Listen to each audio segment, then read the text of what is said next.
السلام عليكم.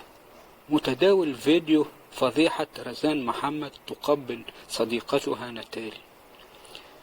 رزان محمد هي ناشطة عراقية على مواقع التواصل الاجتماعي، لها كثير من المتابعين، وهي مشهورة بفيديوهات فاضحة.